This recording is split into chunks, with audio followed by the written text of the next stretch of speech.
In this video, we're going to use the tens facts to help you complete each equation. If we look at box A, we see 10 times 8 equals 80, so 5 times 8 equals, and then we have to find the missing product.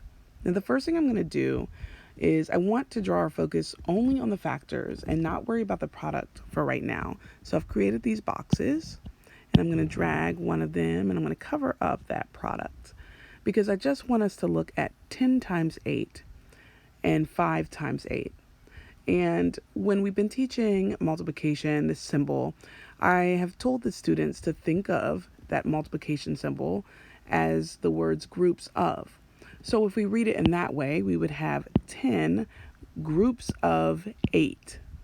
And let's read our second equation, 5 groups of 8. So we go from having 10 groups of 8 things to 5 groups of 8 things. Now, I want students to focus on that relationship between 10 and 5. And most of them can tell you that 5 is half of 10 and 10 is double 5. So if we had 10 times 8 or 10 groups of 8, and now we only have 5 groups of 8, then we have half of what we had before. So back to this product. If we only have half of what we had before, then that means that we can say 10 times 8 equals 80. So 5 times 8 equals 40.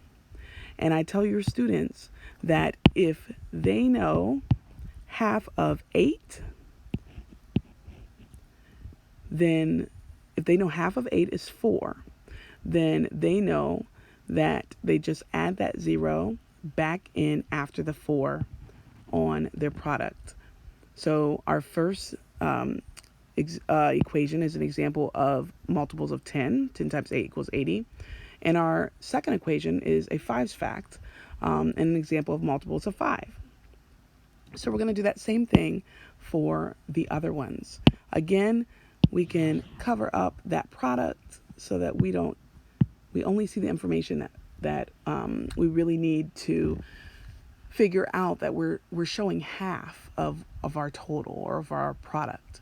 So B says 10 times 2, so 5 times 2. Well, first we had 10 groups of 2. Now we have 5 groups of 2, or half of our original 10 groups of 2.